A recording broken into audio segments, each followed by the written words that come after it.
Alright, I know it's been a while, but I'm back with Resist 35 Profiles of Ordinary People Who Rose Up Against Tyranny and Injustice.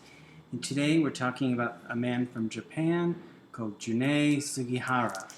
Chiune Sugihara, 1940. He said, "I didn't do anything special. I made my own decisions. That's all. I followed my own conscience and listened to it."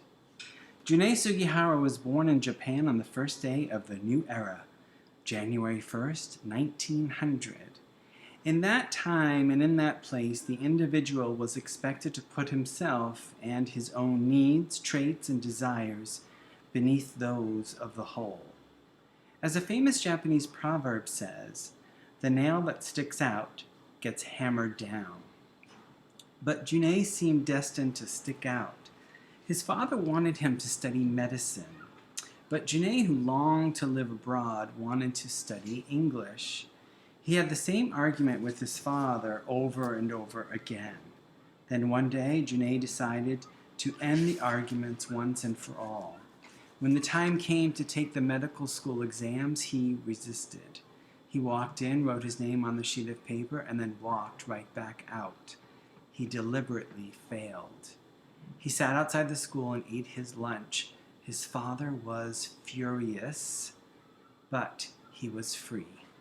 He studied English at Waseda University. Being bilingual would enable him to fulfill his dream of working abroad. Chiune was 18 when he passed the Japanese Foreign Service exam. For decades, he served his country.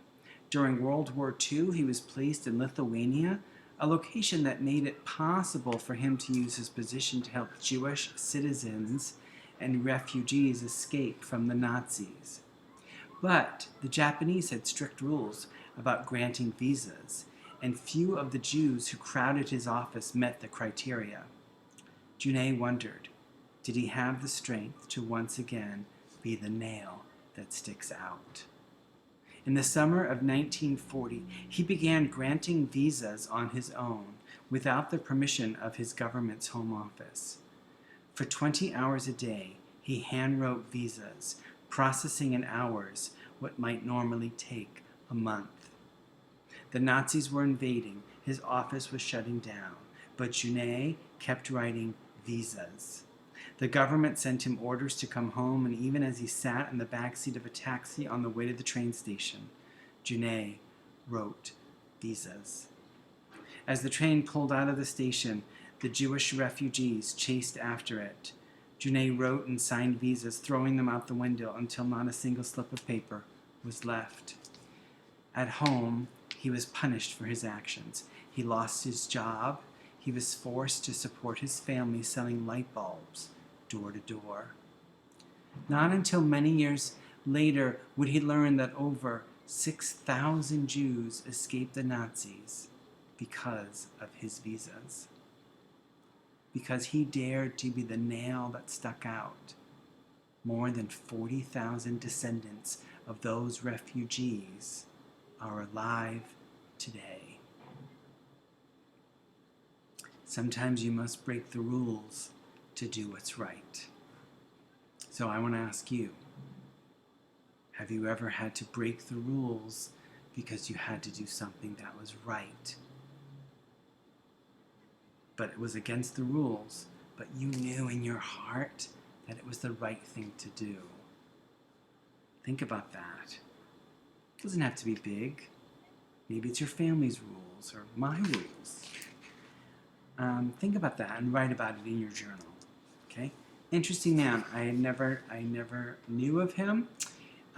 Later, we're going to be talking about someone named Oskar Schindler.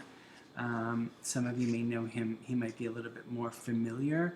There was a famous movie called Schindler's List, Steven Spielberg's movie. Some of you may know of that movie, have heard of that movie.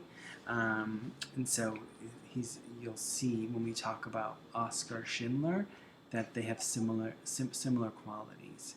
But this was Chiune Sugihara. Chiune Sugihara. So I hope you enjoyed learning about this. I love that line, the nail being the nail that sticks out, right? That could also be something you think about. When have you been the nail that sticks out, right? I can think of many ways for me.